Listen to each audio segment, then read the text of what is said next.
baby, we're back again. It is episode 13 on a Thursday. It's the Bro Show. I'm Greg T. That man over there is Jamie. Are you ready to roll? We're ready to rock, man. Yes. This has been an episode in the making for a long time. Yeah, you wanted this one. We got Mike the Situation, Lillo from the Bronx Tale. Just two monster characters in the Northeast Italian scene. I mean, the whole point of the Bro Show were episodes like this, right? Like back with my boy Rob and Pliables, Devin LeVake, or Kurt Pellegrino with Frank Yeager. Just having people together that you normally would never get to be a part of or see conversations happening.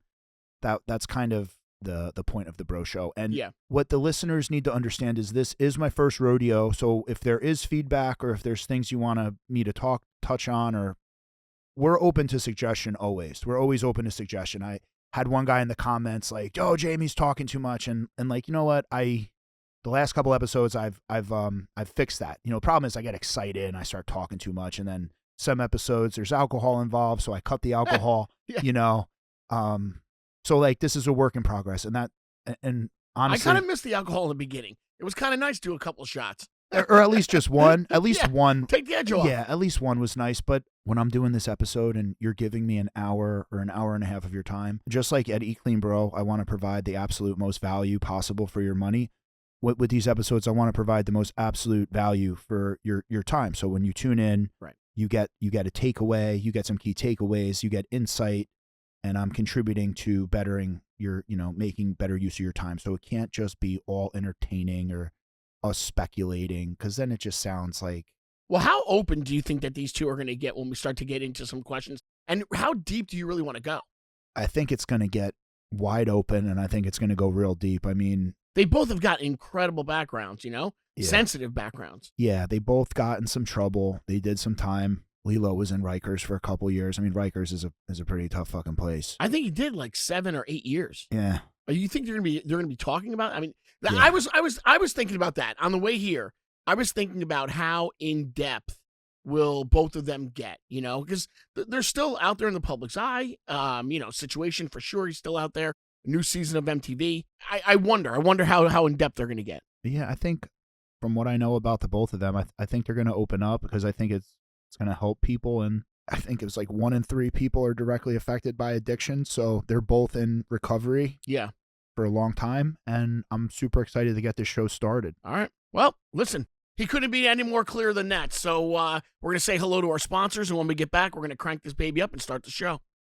Eat Clean Bro. They deliver fresh, healthy, chef-prepared meals right to your door. So whether you're into bodybuilding or weight loss or just trying to eat better without the hassle of cooking, Eat Clean Bro has got a ton of options for you. Gluten-free options, high-protein options, chicken parm with sweet potato mash, buffalo chicken, mac and cheese, turkey meatballs and pasta, teriyaki salmon with jasmine rice, and Eat Clean Bro delivers within 24 hours in New Jersey, New York, Pennsylvania area. So if you're looking to try it out or you want help picking some meals that match your goals, head over to eatcleanbro.com right now. Eat Clean Bro. That's where to go. Where to go.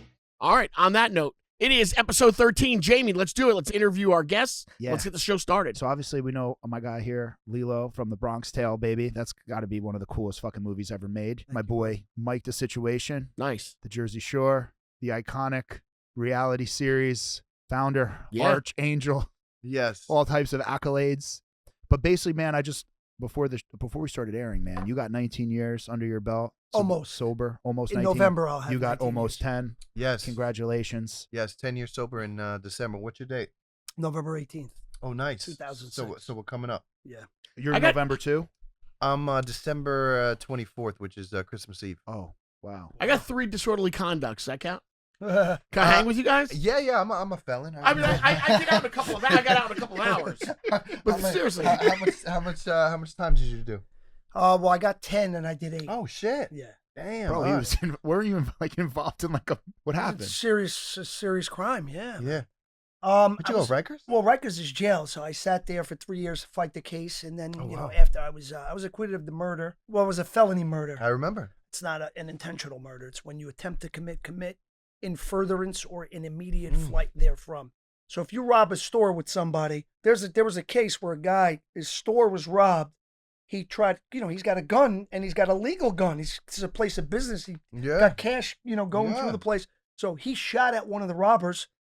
The bullet missed, ricocheted, and hit a little girl and killed her, right? Oh, God. So just to give you an idea of what felony murder is and what I was charged with, because it's like the way it's written, it's like, wow, you didn't even know the law was written like this and that you could be like criminally liable for this. Who gets charged with the murder of the little girl? The guy with the gun who shot the... No. He didn't. He didn't. He's got a legal gun. This is felony murder. These guys went to rob the store. So it's the guys... The felony caused him to do that, set off the chain of events, which led to him shooting the gun, which ricocheted off the wall, and then killed the little girl. So not the shooter. But wait, was this in New York? Because if you shoot at someone running away, you can't do that. No, but that's a whole different. Yeah, but that's a whole different thing. Yeah. It's a non-participant in the crime. You know what I mean? So if you're like participating in a crime, you're the person who's in the crime, and you get shot in the back. That's a whole different thing. But I'm saying when you're committing or attempting to commit a crime and a non-participant dies, even if you're trying to escape and someone gets hit by a car because there was a car almost down to it, it's very serious. So my biggest crime I commit these days is skipping leg day sometimes. Right? Yes, I'm definitely I guess adding to my offenses because sometimes my leg day is skipped. Yeah. Let's talk about working out real quick, man. We talked about that's fucking nuts, man.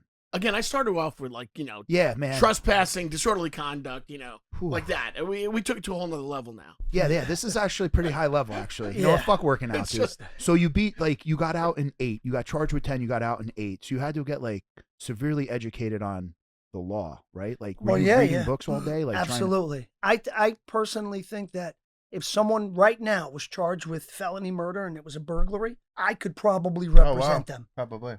Because it was it was a matter of life and death. You gotta Not I mean, this is this is so in my best interest to learn this right now. Yeah. Because this is because you're being charged with whatever you're being charged with, and if you don't know the law, and maybe that charge doesn't really apply to my participation or my specific participation in this crime. So hey, I know better than this. I just read this that because of this I can't be, and then your lawyer maybe say, hey, shit, I didn't see that.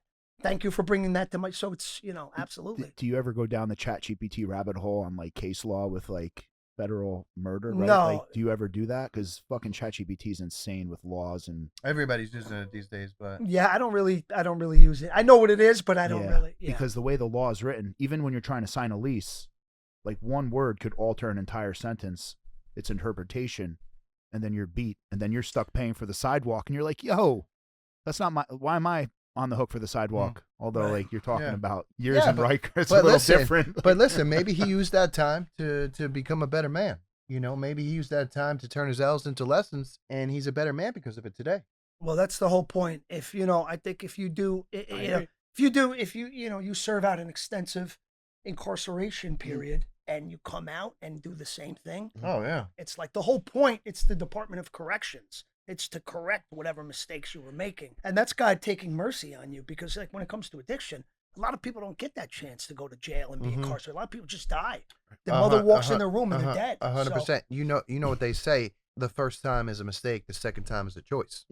And I assume that at that time you were going through active addiction, right? Absolutely. Yeah, right. Yeah. And again, we all make mistakes. I made a ton of mistakes while I was going through active addiction as well. I'll be honest with you, I'm probably a little upset about the mistakes that I've made as a former man, and maybe what I would have been if I didn't make some of those mistakes. But then, if you've ever seen time travel movies, you change anything in the past, then it changes the future. So for me, I wouldn't be a better man if I didn't make some of those mistakes. So all that pain and that sacrifice had a purpose because, now I just launched my treatment centers. Now I'm an example for the youth. Now I'm helping others through my experience, strength, and hope. So I'm a big believer in the comeback is greater than the setback. And we're all humans. We all make mistakes, right? No one's perfect. Right. He without sin cast the first stone, right? So there's no judgment for me. I see that you have 19 years or about to be 19 years of sobriety under your belt. You are a warrior because I know how hard it is to walk that walk. The path less traveled. Society teaches us to follow the masses.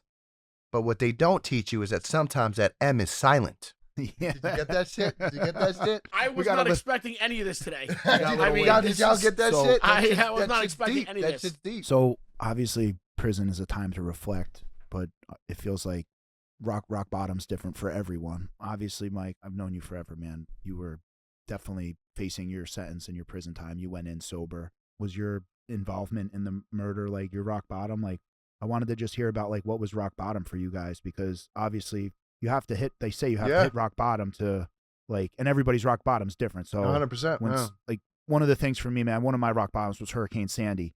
And then people try to compare Hurricane Sandy to Hurricane Katrina. And you're like, bro, what the fuck's wrong with you, dude? Like, my family was devastated. Your family was like, this shit is not a competition, bro. It's what did you get out of it? What did you learn? How did you help people? Like, sometimes people try to make pain a competition. Like, someone breaks a foot and then they're like, well, I broke my leg. And you're like, listen, bro, we both have broken bones. Like, we don't have to, there's pain and suffering and recovering. So we don't have to make it a competition. So what was like, was there a specific time, like a specific thing that you were like, what the fuck am I doing? You know, you would think that, after someone losing their life at the hands of my addiction, that would be my rock bottom, but it wasn't. Oh, you went back in?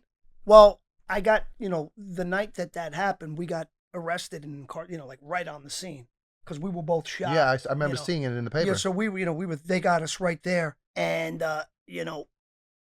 someone lost their life. I remember seeing this guy, he was 28. I was 29 years old. This poor kid lost his life. Mm-hmm. It was almost worse. Him losing his, I would have almost rather lost mine. Sure. Just seeing what this guy, he wasn't doing anything. He heard some noise and he was coming out to see, my neighbors live here. I live here. I'm not on the clock, but I'm still a member of law enforcement. And it's my duty and my obligation to go out. He was the neighbor. He was the neighbor. Yeah. And it's so crazy. The little kid from the Bronx Tale, his sister, they used to live in that house. Oh, wow. Because that's how I knew the guy. He was a Vietnam veteran. The guy was going in his house. I wasn't robbing him. That wasn't a burglary. I was a nutty junkie breaking windows to get in the house. Mm-hmm. But I wasn't burglarizing the guy. I knew the guy. And there was even witnesses heard me screaming his name. But it's like that off-duty cop lived in the apartment where I used to do laundry with my first love. So not even the best writer in Hollywood could have wrote this. Yeah. But, here I am. I'm all shot up. I'm coming off all these drugs. Somebody's dead. And you would think like, that's it. I'm never going to do this stuff again. And, it's like I wanted it right in the hospital. I was thinking of a way to get out. I was handcuffed to the bed. I was thinking of a way to get out of there to get more. So that's like, it's crazy. Well, it's self-preservation. That's what it is, because you're dependent, Well, at that point, I was physically dependent because I was a heroin addict. Yeah. Snorting like 20 bags a day. Jeez. I was smoking $500 worth of crack. Jeez. I was going. Well, what's crack like? It's like a speedball. Yeah, no, it's definitely not safe. No. Yeah. I'll tell you this. This. And this guy, this man's no longer with us. So where me and Mike originally became friends was like this chop shop mortgage place where it gave the Wolf of Wall Street a run for its money. And this guy, unfortunately, Elliot, man, he was a really handsome, like, Israeli man, looked like David Hasselhoff, had these fucking bright blue eyes, really handsome tan man with blue eyes. And he's like, yo, kid, man, I know you like to party, I know you can have a good time. Listen, it's going to sound crazy, but you got to smoke crack. I go, Elliot, what the fuck did you just say to me?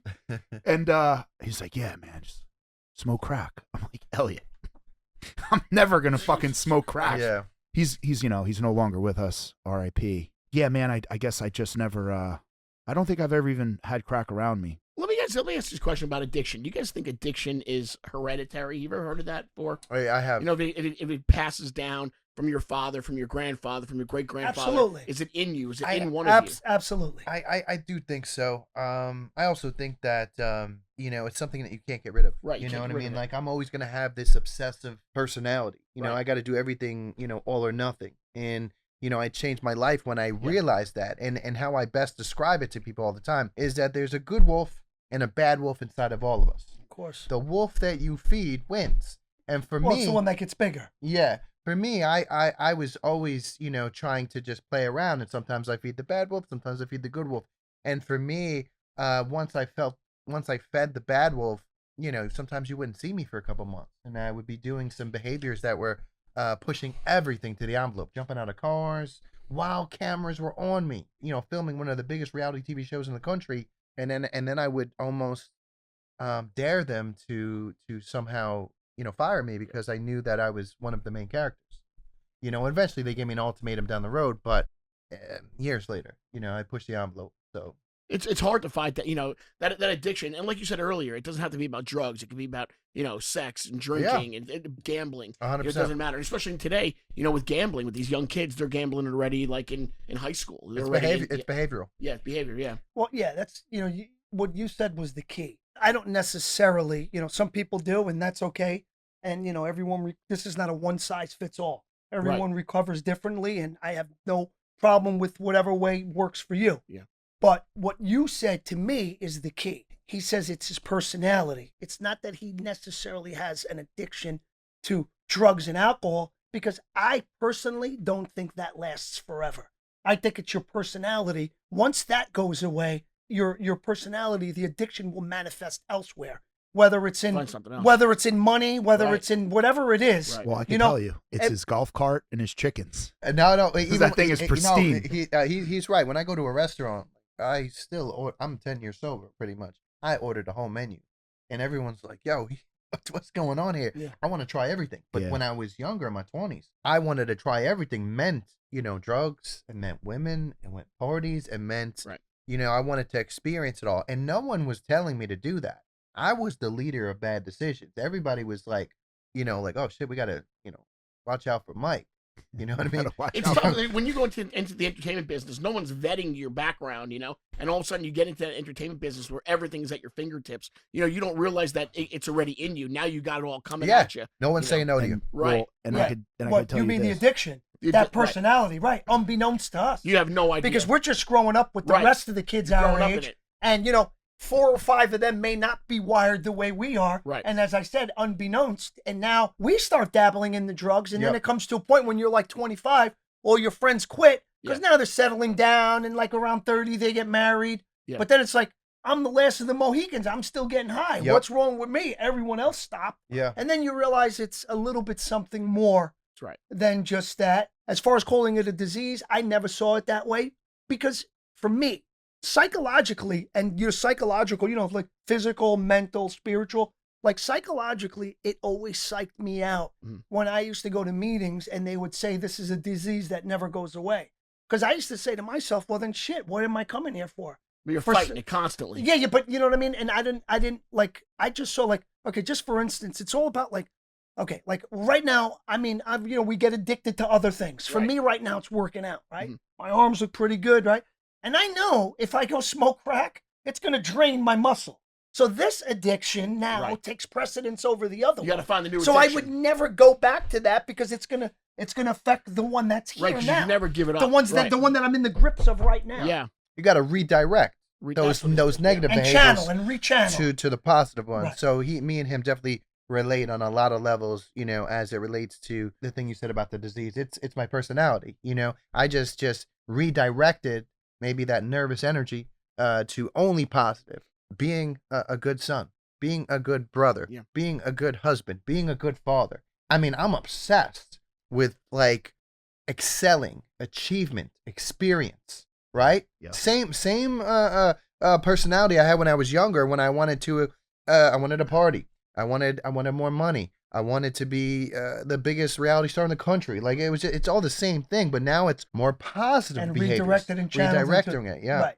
And sometimes it takes, the experience and bad ones at that teach us that this is not the best way for yeah. I had to learn the hard way. I never thought about the way they're talking about redirecting, that addiction. It's almost like a superpower. Yeah, right. You don't always have to be addicted to something that's negative. You can find something positive to redirect yourself to be addicted to. In the beginning, it was you were addicted to getting yourself out of the hole that you put yourself. And you got to believe that, listen, I put myself there. I'm strong enough to get myself out. Whatever comes my way, I'm going to have faith in myself and the Almighty above. And that's how I did it.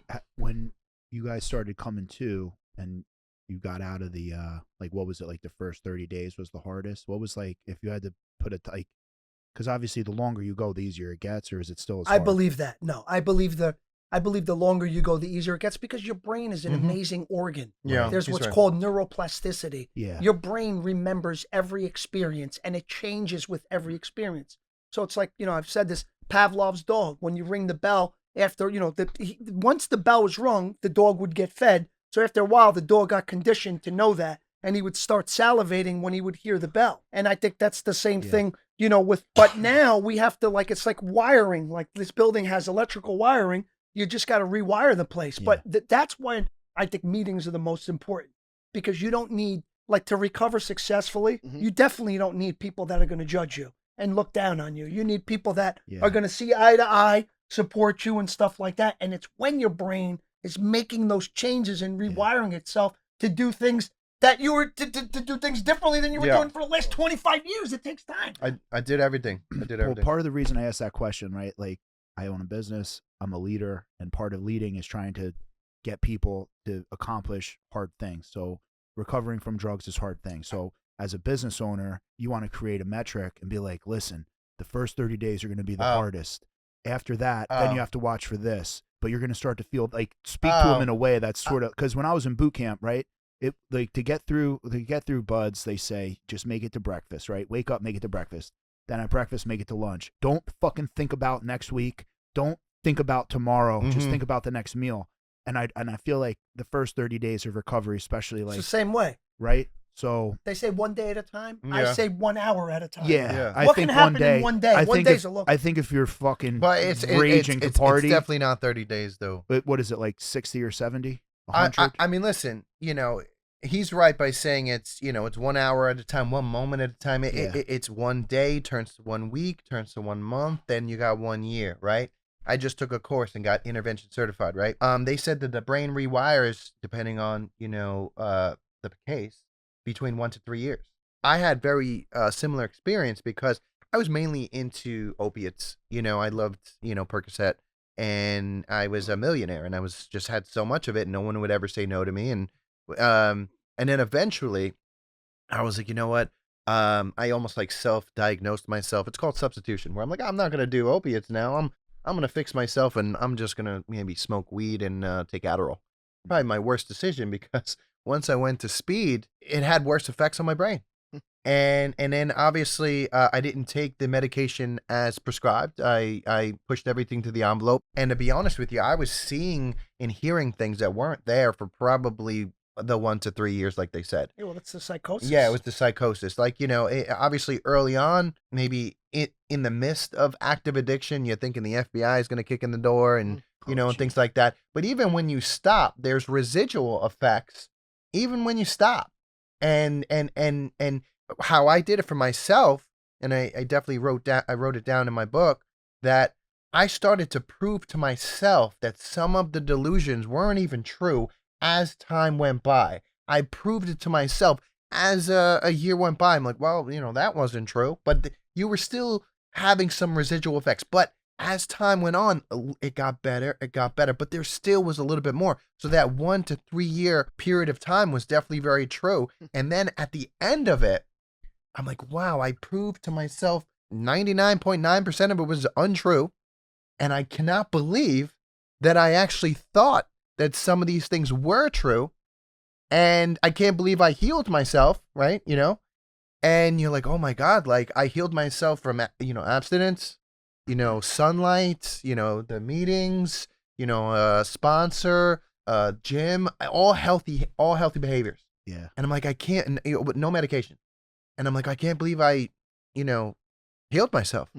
My brain healed, and it was the 1 to 3 year time period. Wow. I got to say, I don't think my brain is healed. I mean, all the crack I smoked and all the, I used to get paranoid, you have no idea. I used to sit in the third row seats in my car so nobody could come behind me. I'd sit up against a wall and do crazy shit for days in a motel room. So, you're thinking people are, going to kill you. Every time I go down and sniff a line, I think somebody's going to shoot me in the back of the head, so I come up quick. God. Really nutty stuff, dude. Wow. So, people say, what's first, mental illness or addiction? It's different with everybody. Some person may be born with mental illness and then go self-medicate to not feel that. But then some That's people, true. I was born normal. And then I started getting high because I was making these movies at a young age. Right. And then like all those nights of paranoia, like, yeah, see, for me, it's never really went You away. still have Your some of those brain- thoughts? Yeah, the paranoia, like the suspiciousness of people sometimes, and it's still carried over. I think there's nothing wrong with being suspicious of the human. But I The think human is prone to but you were- humans are prone to betrayal. Yeah, but no, I know that. That's true. But I'm just saying that the damage that I've done to my brain, because like you were saying, like all that, but the brain doesn't know that it's not real. The brain doesn't know that it's an altered reality. You did hard time though too. On top of your recovery, you were in a fucking serious, like, fucking Rikers is no joke, dude. No, I know Rikers that. is fucking bad. It also could be some trauma too. That's could what I'm be some saying. Like, it residual- could be some residual Like, trauma. you experienced as well. some crazy shit. No, like on top absolutely. of the drugs, you also outside of the drugs as well. Almost like a PTSD. Yeah. No doubt. I think it's definitely played a part in why my brain still sometimes has these. It's not all the time, but at times my brain does have these flashbacks. Maybe I'm triggered, subconsciously and not realize it. Then my brain goes into that fight or flight or whatever it may be. But it's just like, just because you got off of drugs, like this is why drugs are so bad. You may get off the drugs, but you still never be the same because of the damage that you did. Yeah, so yeah. don't do drugs. But the thing is, he never worries about the chicken at Eat Clean Bro being it's always juicy. The chicken's always juicy. You're never paranoid about being Never, skimped on never, chicken. never. The chicken's always big. Yes. And it's always juicy. Yes. For how many years? Oh, 2017. I can't even remember. It's Mike's been so long. Mike was Yeah. on Eat Clean Bro before the damn show started. Yeah. No, before it was. Jersey Shore. Yep. So, dude, let's get back to. We didn't get to your rock bottom, dude. So I wanted to hear about Mike. For the audience, I want them to hear your rock bottom. But like, we went off the rails a little bit. So the crime happened. You were trying to break off out of the hospital. Like, what was the moment where you were like, man, fuck this, dude. I'm done. I'm fucking done with this shit. All right, so that was December 10th, 2005. I got in trouble. And then, I was in Rikers fall of 2018. I found a way to get high in Rikers because when you go to church, Yep. I was in NIC, North Infirmary Command, because I got shot. So they had me there, close to the hospital. Then you have like the dorms. God bless you. You got shot while you were in prison? No. No. Before. Okay. Right? So because it was a medical dorm, when we used to go to church, we go with the medical dorms, like you got the guys in wheelchairs and stuff like that. So these guys are like loaded up with like fucking 20 MS Content hidden in their thing. So it was like one big drugstore. So then I was getting high. I was finding morphine at church. And then I was like, found a guy of blood who's selling heroin. So then I had the system going. So I was like, and then I overdosed November 12th, 2006 in my cell. Oh, wow. I snorted like 4 bags of heroin and I took like 20 MS Content. And I friggin' overdosed. Was that on purpose or just No, I was good. No, I did it because I had more shit in my thing, and it's just like the junkie in me. I just couldn't wait to the next day. I was like, oh, let me try. Maybe I'll get the ultimate high. And then it's like, and I like started swallowing my tongue. Oh my God. And this crazy shit started happening, right? And you would think that's rock bottom. Right. I still kept doing it. I had New York City police officers. Back in. Yeah, because my cell was taped off with a crime scene because it's like, where this guy's I want to know when you had that epiphany and be like, I can't do this no Yeah, more. I'm waiting for that. Yeah, when was that? I was in the box from that dirty urine, and my mentor Corey Rabin and my cousin Pat, they're attorneys, and they were able to, because attorneys can come whenever. It's not like just weekends when it's designated visit. So these guys came, and this, like, my mentor Corey, like, I used to work at his law office as a kid. My dad did closings through him. He's like a friend of the family. And this guy was in addiction too. He's been sober since 82. God bless. And he comes there, and I remember I was like happy to see them because when you're in the box, you're in that cell all the time. And then when I was happy to see them, and I just remember his face. He wasn't happy to see me. He was very disappointed. And I remember that really stung. I don't know, like I said, like, wow, I really messed up so bad this time that I even got this guy upset. And then it just like, they were telling me, like, you got all these people, like, you're going through something serious, and we're here, we love you, we want to see you. You're still doing this shit? And then just something just clicked. And I was like, you know what, this guy's right. Like, you would have thought I would have heard that long ago. You know what I mean?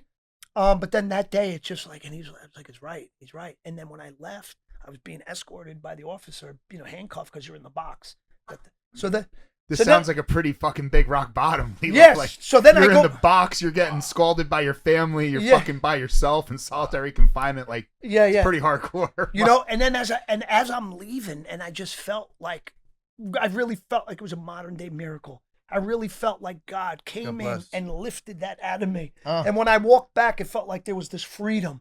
I never, I love ever it. looked back. I never, ever, after that day, had the urge to get high again. Never. I'm not just saying that. Yeah, but then you go through withdrawals.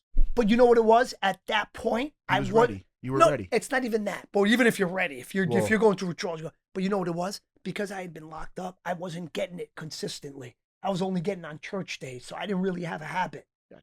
You get what I'm saying? But I was still, and then that was it. It just left. And thank God that it happened that way. And, you know. Yeah, That's a that is so serious. crazy. That's real heavy. Yeah, man. Damn, Fucking thanks for sharing that, man. That was yo. bro. That was fucking crazy. They should make that a movie. Fuck. Yo, damn, they're gonna this podcast is gonna be lit, man. Yeah.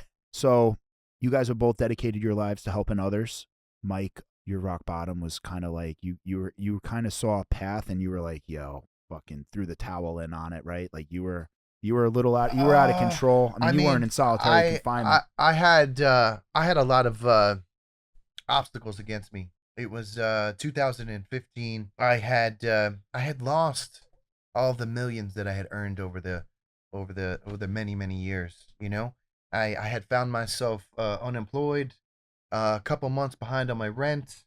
The government was coming after me for $10 million. It was the United States versus the situation, and it said it on the paperwork. No, Right? taxes. They wanted to put me away for 3 to 5. It was they were coming after me for conspiracy, fraud, tax evasion, everything. I was depressed. I was down. I was like, oh my God, I can't believe I let my dreams, slip through my finger. I was one of the biggest reality stars in the country. Ever. Ever. GQ Man of the Year, 2010. Everything from Dancing with the Stars, Reebok endorsements, vitamin water commercials. I was like, what's worse? Never attaining your dreams or having them and letting them slip through your fingers because of substance abuse, decision, and indecision. I spent $1 million defending my case, and I had no money left.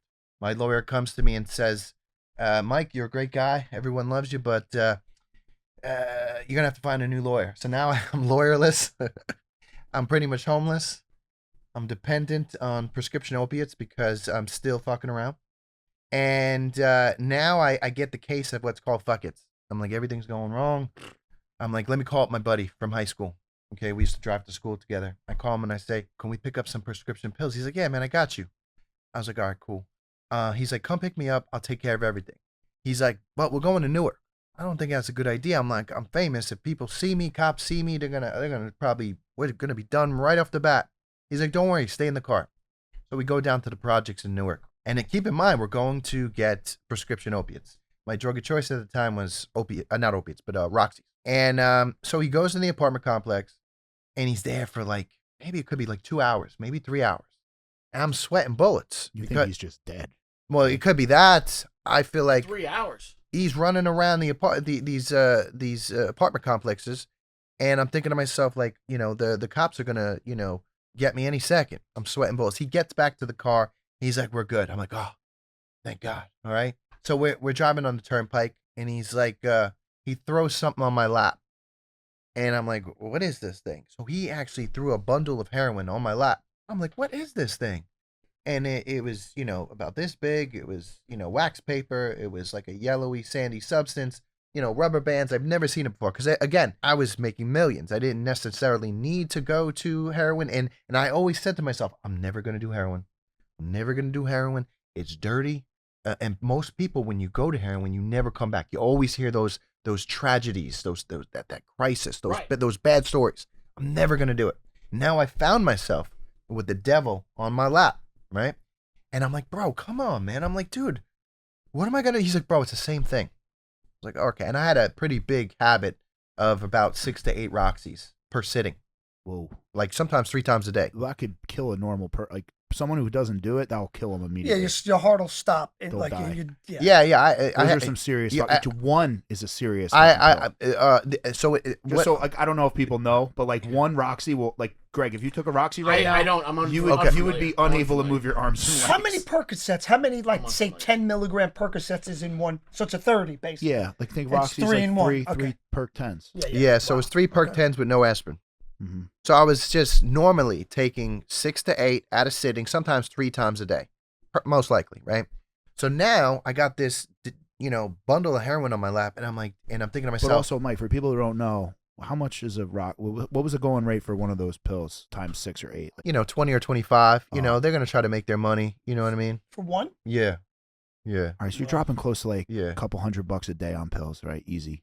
Oh, Maybe I mean, no, 1,000. I'm getting between an easy 50 to 100 pack whenever I can. Mhm. You know what I mean? And that would go very quickly. So anyway, I got this bundle of heroin on my lap, and I'm thinking to myself, oh man, like this is bad news. Like I had a feeling like I'm gonna take it, and I don't know what's gonna happen. Am I gonna overdose? Is it laced up? They're fentanyl in it? I don't know. So I drop my boy off. I go home. I'm fighting with my then girlfriend, who's now my wife, Mhm. and I told her I need to go upstairs to my room and I need to be by myself. I go into my room, I shut the door. Now I got this heroin. I'm like, you know what? If I just try a little key bump, I'll be fine. You know what I mean? Like I got a good tolerance for opiates. I take 6 to 8 Roxys per sitting. I'm gonna be fine, right? So I take the first key bump, and I'm like, I don't really like it that much, but I don't really feel it enough. And the devil on my shoulder says, you need to try a little bit more, right? So then I'm like, okay. So I go in to try another one, right? And as I go in, and it's a bigger heaping, scoop, I guess. The phone rings and it says mom on it, right? Uh-oh. And I'm like, Yeah. this is really messed up. Yeah. I'm like, I couldn't reconcile at that particular time period that mom was on the left, an angel, and the heroin was actually in my hand. So I was just in disbelief. So I'm like, this is too crazy. Let me just pick up the phone because this is too crazy. I'm going to just try to get off the phone. What's up, mom? And she goes, I feel something's wrong. Are you okay? And I'm like, I got chills. Yeah. I got chills because I'm like, this is messed up now. I have on one hand an angel, my mom, and on the other hand, the devil, which is the heroin bag that I just been introduced to. And all of a sudden, I go, Mom, I'm fine. And then the paranoid brain in my head is thinking, am I on like the Truman Show right now? Did I sign a contract in active addiction, right? Right? That maybe they put cameras in my ceiling and I don't know. I've been in reality TV for almost 10 years. It's not that far fetched. Yeah. Like, you know what I No, mean? that's what it is. It's not that far fetched, right? Yeah. Right? Surprise. Surprise. Right, it's really not that far fetched. That's my business. So That's real reality show right there. yeah. So then I was like, okay, and I was about to hang up my mom, and I'll be honest with you, I probably maybe would have tried it, and then in a split second, someone's trying to kick down the door, who is my girlfriend, who is now my wife. Uh-huh. So now a second angel was like, he may not put that bag down from just my mom. Like, that addiction might have been strong enough to maybe I would have hung up and maybe I would have done it. I don't know. That between that second knock, or she was trying to kick down the door, I was like, this is too much. Yeah. All right, this is too much. She was gonna kick down the door anyway, and I got a bag of heroin in my hand. This is not gonna work.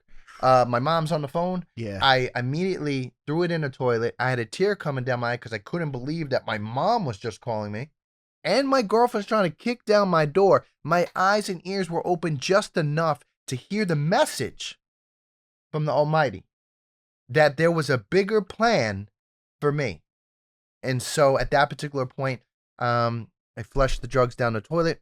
I opened the door. I hugged my then girlfriend, who's now my wife of now 7 years. We have 3 beautiful children together. And then I immediately called up my pretrial officer and I just ratted myself out. I'm like, I got a problem and I got to go to rehab. And she was like, you know what? That was a really tough and courageous decision. Not many people do that.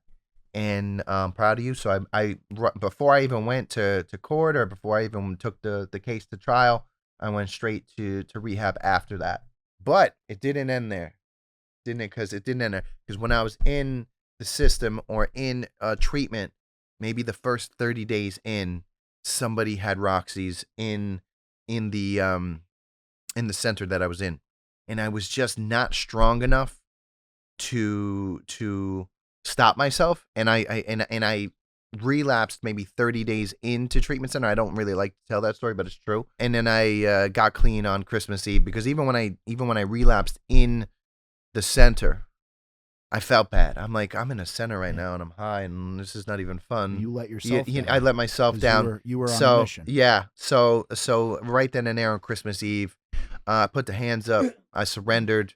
And now I'm going to be 10 years clean and sober this December 24th. And just launched my own treatment centers called the Archangel Centers in Tinton Falls, Princeton, and Woodbridge in the next 90 days. We're excited. That's going to be big for you, man. It's going to be awesome. Yeah. It's going to be real fulfilling. It's too. a nice redemption story. It's nice. That is. You know what I mean? Is. It's a nice redemption story. So you guys both have a That's rehab all that you promote, and he's got his own. So what about your center that you yeah, it's called More Life Recovery. It's in Uh-huh. Metuchen, New Jersey. I'm Okay. director of public relations. I Oh, run nice. groups there and stuff like that. That's And, cool. It's cool. You know, like it's a job, but it's also, you know, like as we say in the rooms or just in the life of an addict, stay plugged in. You got to stay plugged in one way or another. And a lot of people stay plugged in, going to meetings and stuff like that. But I feel like there's different phases of addiction. Like the meetings are good in the beginning. Yeah. But I just think they get redundant. You know what I mean? Because it's like staying in college for your whole life. You Yeah. You gotta elevate. You gotta graduate.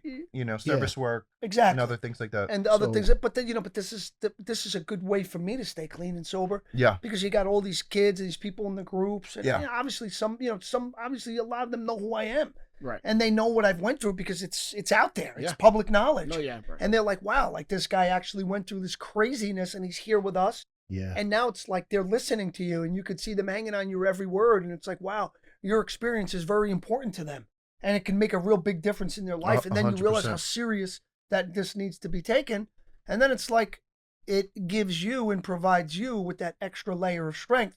Because even if you're out there thinking like, you know what, I had a bad day, fuck it, I'm going to go get high, this and that. But then you think, oh no, man, I can't do that to Timothy or to Michelle. Mhm. I was just talking to her a Yeah. little while ago and she's doing so great and she was blah, blah, blah. And if she sees me go off the rails, Right. Oh yeah. chances are she's going to go off the Yeah. rails. Yeah. 'Cause Yeah. A lot of times you're looking for any reason to get high, but then you got someone good in your life telling you why you shouldn't do that, but you're still looking for that one reason. Yeah. And when I go off the rails, that's that one reason. And then that person could die. And then that blood is on your hands. And that's how serious it is.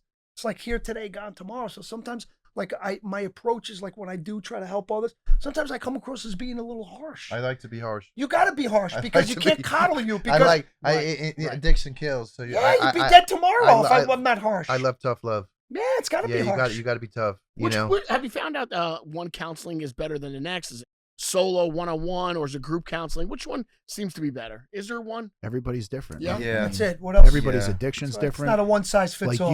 you were a little more like you were a little bit more aware, right? Like you crossed the line, and then something like what was important to you was like your family and the acceptance, right? Like that was a line that crossed where Mike was like the line crossed where like he was like he never wanted to do this. So like everybody's different. Like like I always tell people this: the reason why this country is so fucked up right now is because they're trying to legislate happiness or fairness.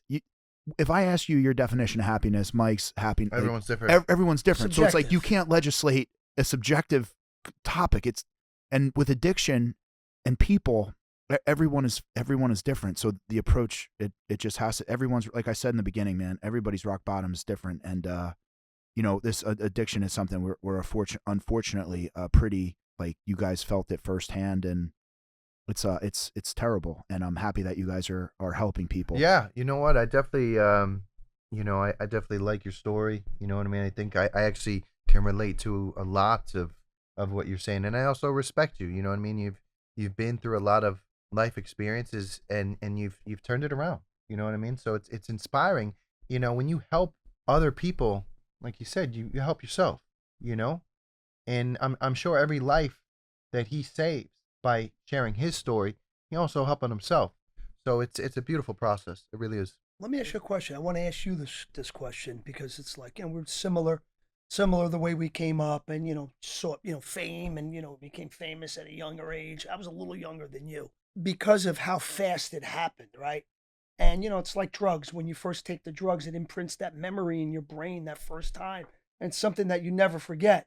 Would you say when you first felt that fame, right? It gave you a fucking shot of dopamine in your brain. It's probably like the best high in the world, right? Yeah. And you crave that. It was gasoline to a flame for a personality as exactly myself. same thing with me. So you didn't. I wasn't. I was creating them. Two monsters were being created. And that's what I was saying earlier. Is that you're not vetted for that. You don't know what's going to happen in entertainment. You don't know. So I was the perfect storm. I was a drug dealer before I got famous. Yeah. You know. So when I got famous and the accolades, it just got worse. So let me ask you a question though. But would you say that you were using the drugs to achieve the high that you want? Because every new high is the best high. When you get high like that, it's the best. No. So I'm saying, like, when you first, like, well, I remember seeing myself in Bronx. I was in a movie, going to see a movie, and the trailers came up. I was like, oh my God, I didn't know this was going to happen. And it was like, holy shit. And then I discovered drugs, and I was like, oh wow, this is pretty, got me up there, but it's empty afterwards. Yes. The other thing is not. Yes. But would you say that you were maybe using the drugs to, like, achieve that rush that you once got, that maybe it wasn't happening as much? Not to say that your career wasn't going as well, but because you're used to it. And it's like, okay, but I still want that.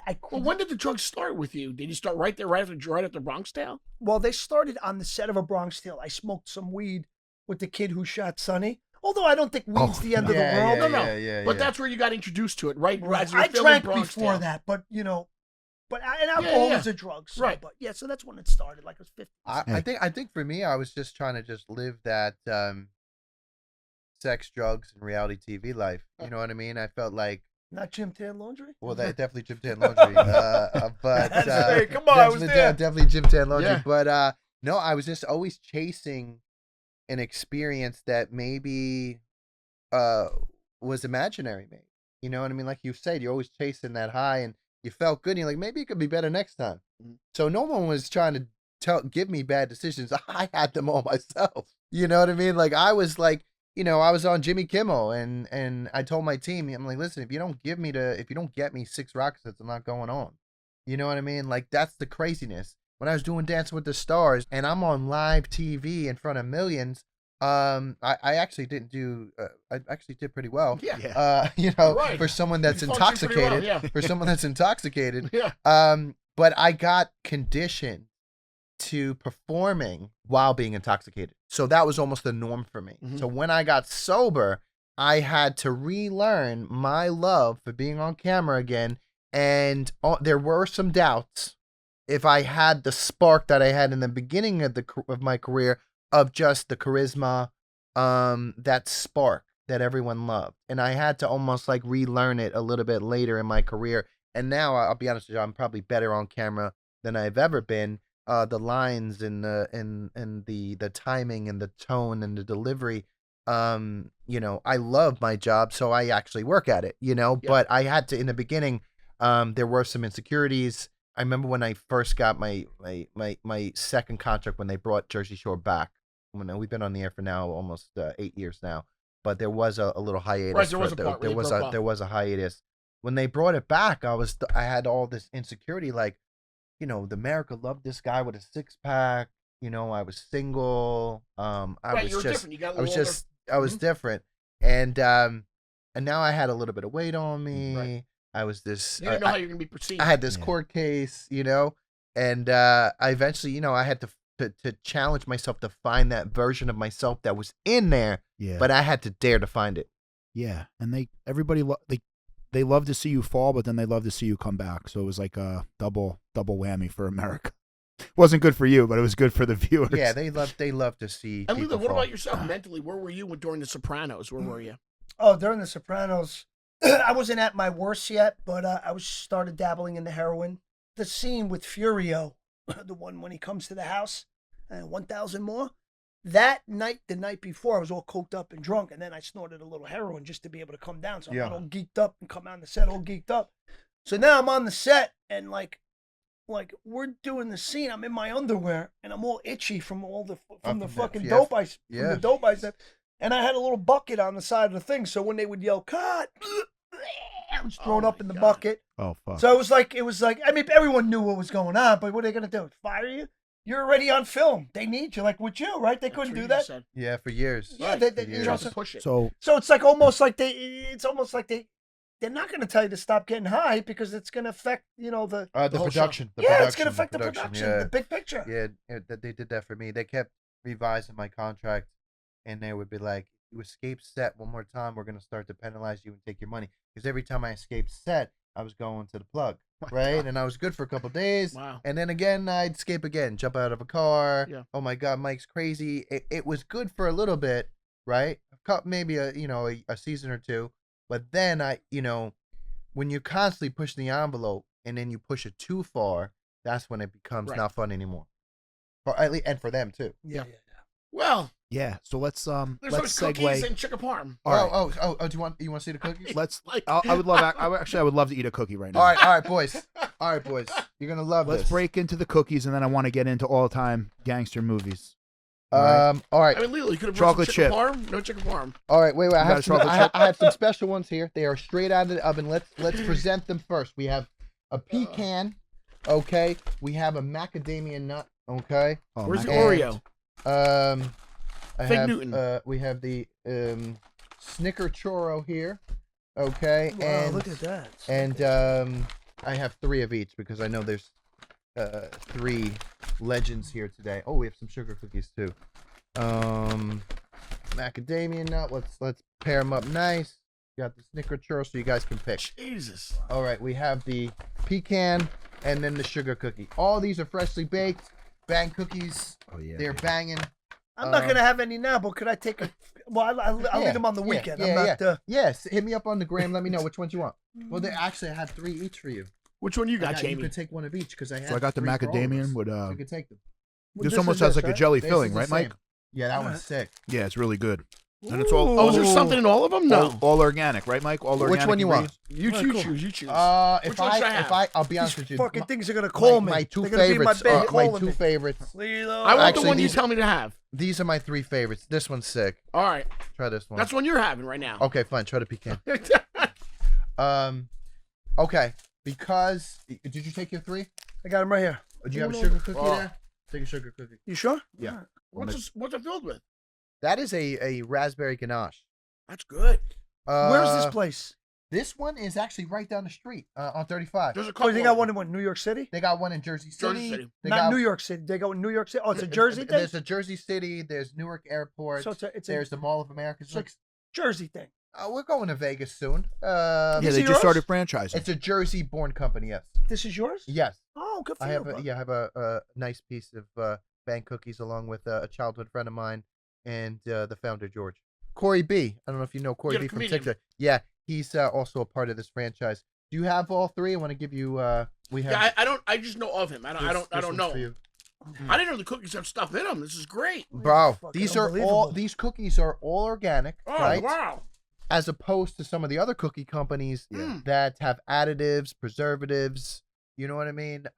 These are all organic, and we give back to the kids. That is a great mission statement. So I am Awesome. all in with this. Which one did you get? Delicious. The pecan. Oh, delicious. All right. Delicious. If I have one piece of one, I'm going to eat them all. Oh, That's hell why yeah. I'm- That's how Me you too. do it. Yeah, that's why. Yeah. It's that filling inside there. It's Yeah. so creamy. I actually have a box myself that I brought home for the kids.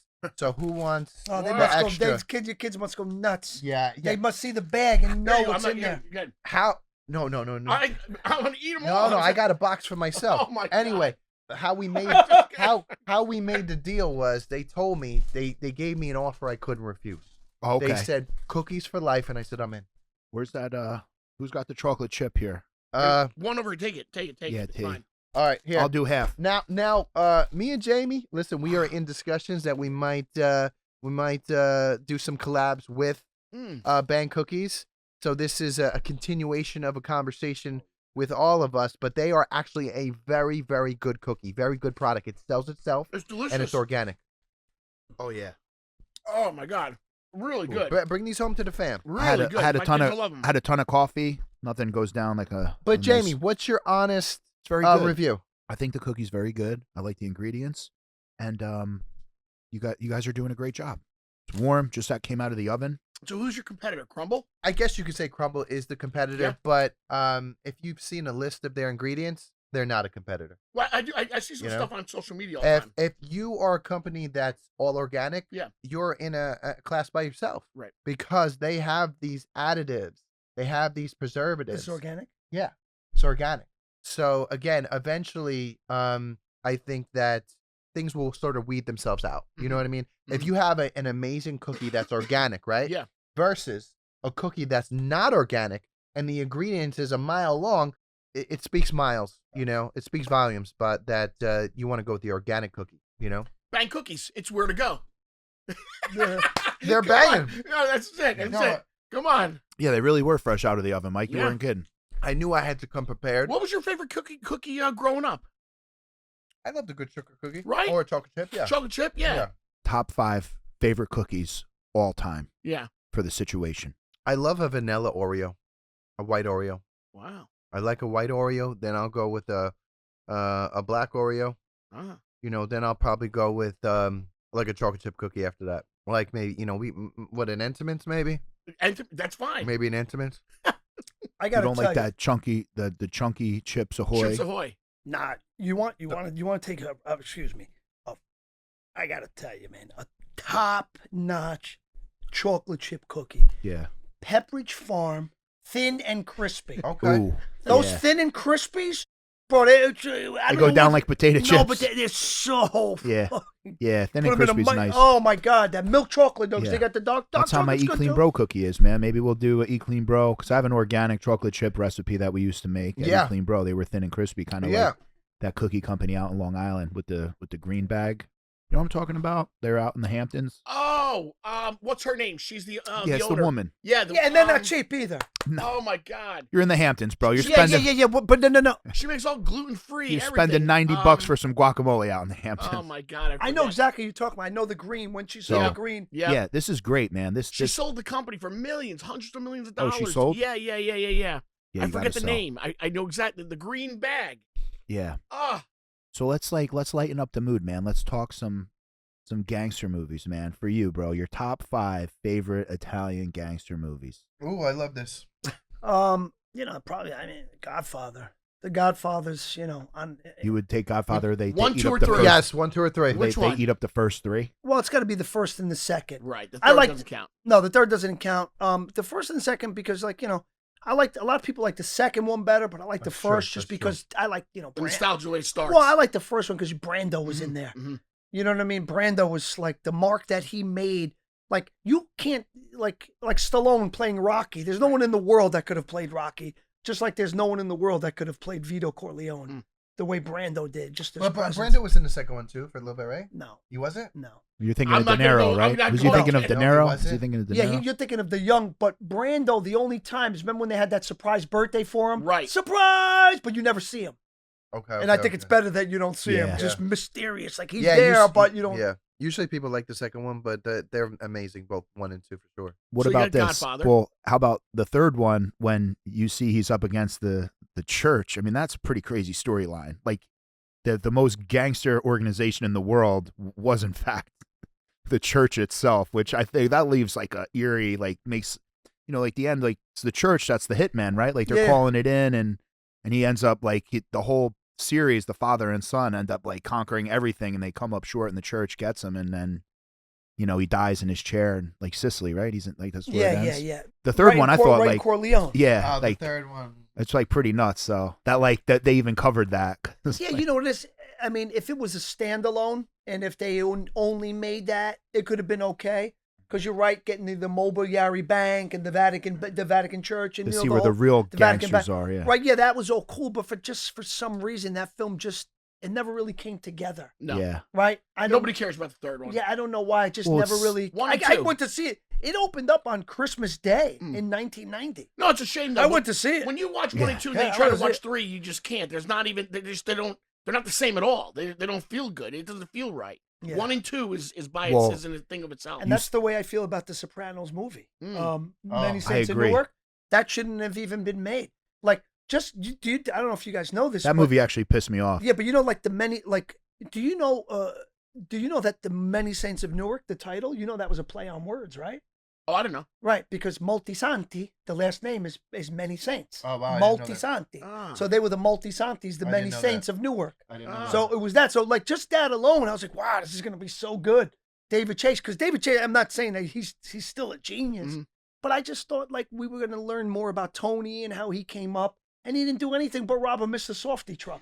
That was the most violent thing he did in the whole film. Yeah, I wasn't too right? impressed. It was too impressed. You know, we always ask about the 5 best Italian movies. Maybe we find 5 of the flops, the big 5 flops. I would say the Gotti movie was a fucking abomination with Travolta. With Travolta, right? That was a fucking disaster. And then what they did, the Capone movie, where he shit in the bed, that was a disaster. Bro, you're talking about two of the most iconic gangsters in history, and that's the movie you make for those guys? They did not do it right. Ed Hardy played, not Ed Hardy, is it Tom Hardy? Tom Hardy Bro, played Capone, basically the whole time, Capone's looking for his buried treasure, who's going, like, he's dying of syphilis. Syphilis, right? Yeah, it was he's losing his mind. It was weird. It's like, bro, first of all, there's so many other cool storylines to talk about Capone, right? Like, the dude, come on, that was the story you wanted to tell on that guy?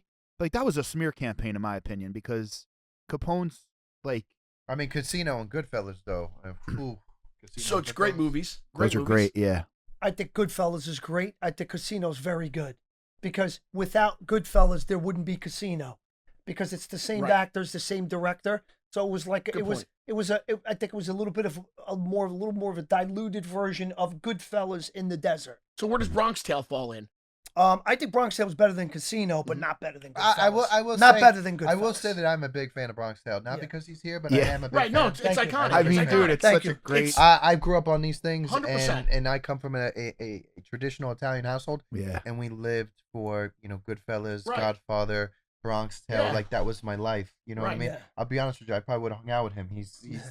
He reminds me of my friends that I grew up with, so it's definitely very cool that he's here today. And again, I've always been a big fan of Bronx Tale and your work. So how'd you get picked up for that role? They found me on the beach. They were looking for kids. It was like an open call audition. You're kidding? And they found me on the beach. Like the thing about Bronx Tale, like sometimes like people want to categorize it as a gangster film. I don't really think it is that.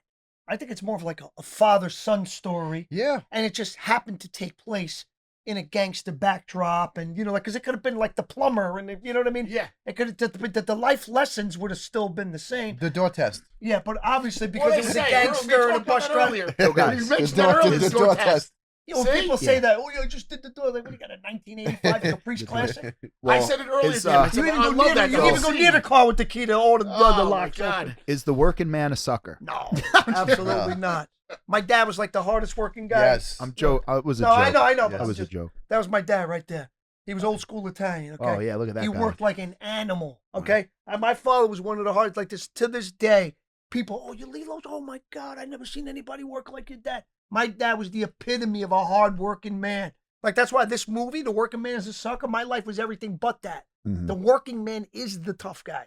Getting up every day. There were days, Saturday and Sunday, I'm getting ready. I'm still sleeping. I'm getting ready to get up, eat my cereal, and watch cartoons. It's like the coldest day. My father's getting ready to go to work. And I remember when he came home last night, he could barely walk. But he's getting up and doing it again. There's no way that's a sucker. No, you're right. You know what I mean? You got to do what you got to do to provide. Man, that cookie hit the spot. Oh, so good. I needed that, man. You know what I want to do? I'm going to get a tumbler and just fill it with like ice cold half and half, not even milk. Wow. Half and half. And just drop those in there. Wow. We'll finish the podcast, and by the time we're finished, those will be all nice and soft. Yeah. I'll scoop them right out of there. Yeah. And then I will drink that flavored. Yeah. You know. So right, you just be sipping it so slow. Half and half would be pretty good. Oh, the bag. Oh my God. Every week we talk about burgers, meat, and now this week we got desserts. And I leave here starving every single time. So let's starving. Yeah, man, we're gonna wrap it up. We had a great episode. We talked. We covered a lot of the things I wanted to cover, and I think everyone's gonna really like this one. It was definitely a little a roller coaster of a ride. I liked it. Yeah, I felt like I needed a cigarette at one point, dude. But I did have like 2 large coffees. So I loved hearing your story. I respect you a lot. I feel like in another life we were, we ran together. Yeah. Well, thank God all that's in the past now. You know what I mean? Yeah. Now you guys can work out together. Yeah. Yeah. No, I respect all my recovery brothers, and because I know how hard it is to walk that line. It's not easy. Nope. Because you're walking the path less traveled. Society tells you to drink. Society tells you to party, and you're the one that says I can't, because if I do, I might kill myself. You know what I mean? I might go too far and hurt someone. And so, I respect that. Oh yeah, guys. Well, thanks for being on the show. Awesome. Thank you. Thank you for having me, brother. Thank you. Awesome. All right, that's it. There's only one more thing to do, and that is the Bro Show Key Takeaway. We're going to say hello to our sponsors, and when we get back, it's the Bro Show Key Takeaway. We'll be right back with more Bro Show. Eat Clean Bro. They deliver fresh, healthy, chef-prepared meals right to your door. So whether you're into bodybuilding or weight loss or just trying to eat better without the hassle of cooking, Eat Clean Bro has got a ton of options for you. Gluten-free options, high-protein options, chicken parm with sweet potato mash, buffalo chicken, mac and cheese, turkey meatballs and pasta, teriyaki salmon with jasmine rice, and Eat Clean Bro delivers within 24 hours in New Jersey, New York, Pennsylvania area. So if you're looking to try it out or you want help picking some meals that match your goals, head over to eatcleanbro.com right now. Eat Clean Bro. That's where to go. Where to go. All right, and we're back. We're going to close it out right now. Jamie, Bro Show Key Takeaway. I mean, come on, man. If you listen to the episode, the takeaway, the journey and the recovery of addiction, just Jesus. I didn't know where to go at certain times. I really didn't. I didn't know how to transition a little bit. Yeah. It got heavy.